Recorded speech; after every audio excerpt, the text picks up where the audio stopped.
Oh shit. Oh, hey there, how are you doing? I'm sorry. That was not staged, by the way. My amp is getting weird. Anyways, how are you doing?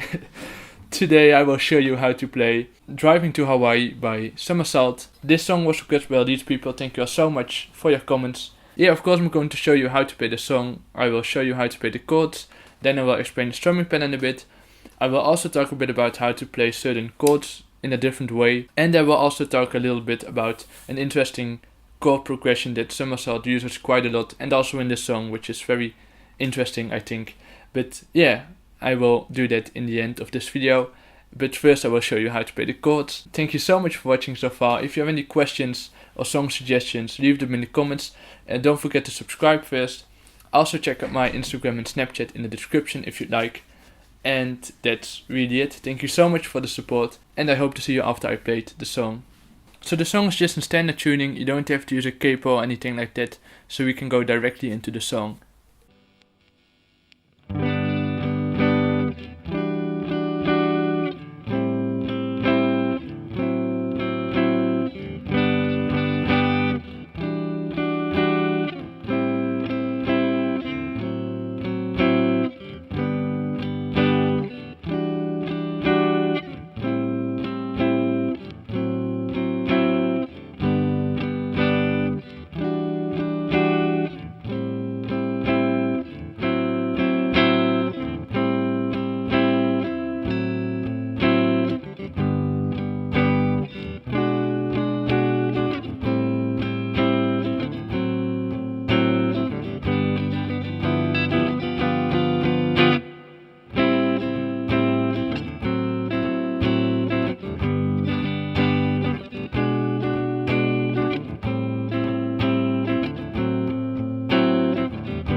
So there's not too much to say about how to play these chords. Most of it speaks for itself, but yeah, I'll talk to you a bit about the strumming pattern and also how to play a couple of chords in a different way and ways to make it a bit easier for yourself. The strumming pattern is definitely not too difficult. It's mainly downstrokes. Sometimes it changes up a bit, but it's mainly this idea.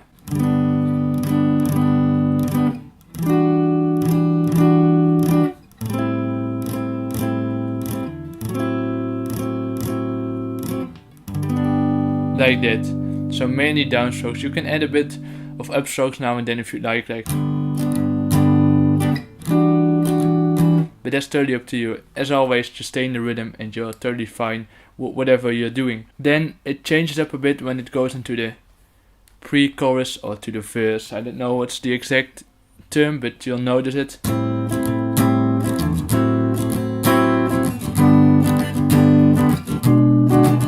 This part, which is almost the same rhythm, but you're playing downstrokes as well, upstrokes as well, so.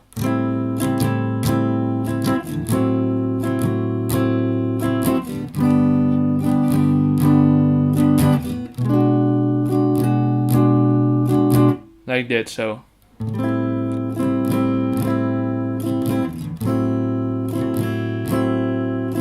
So. That rhythm, and if you do it in a different way, that's totally fine as well, as always. So that's how to play the strumming pattern. Now some chords, I wanted to talk about really two chords. First of all is this E minor 9, and to go there you always go to the E minor 9 in the song from the G. But as you can see, you have to move your fingers quite a lot. So what I like to do is I like to play the G like this with my thumb. So. And then you have to move your finger just a little bit less. It's almost no different, so if you're used to playing the G like this, that's totally fine. But I think learning to play the G chord or any barré chord with your thumb can be very useful in songs. So.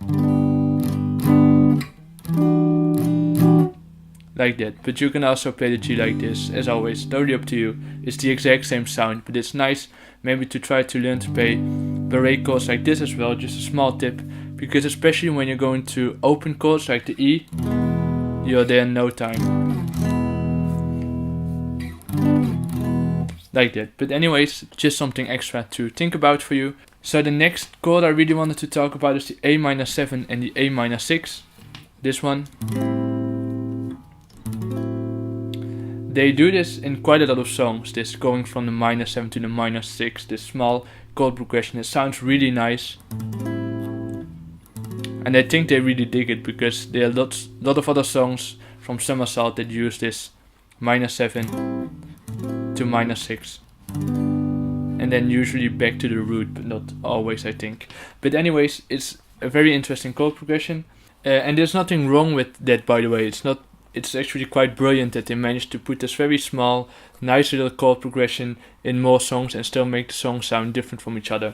And it's not like to do it in every single song of them. For example, you can find it in Going Native. I also did a guitar lesson on them. There you can also find this theme of minor 7 to minor 6, which is very nice and creative, because they managed to put it in more songs and still make the song sound very nice. So yeah, just a small word of appreciation there.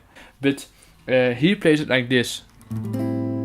It's the exact same thing, only he uses his ring finger to bar the chord, and then he goes like this, which is also quite handy. But you can also do it like this. It's the exact same sound as well, only a different finger positioning.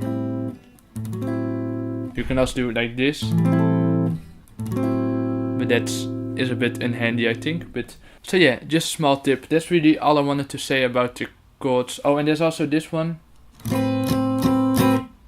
which might be a bit tricky. You can also just leave your pinky out and play a normal A minor 6, but yeah, you have to stretch your pinky a bit and try to mute the B string with your ring finger when you're doing it. Oh, you can also, so you can either play this, not play the B string like this, or you can also play the B string by stretching your index finger.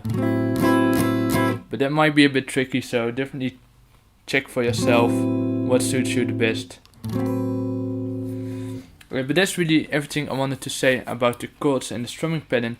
So that's how to play the song. I hope everything was clear. Again, feel free to suggest a new song. Don't forget to subscribe first. Also, again, check out my social media in the description. And that's really it. I hope to see you the next time.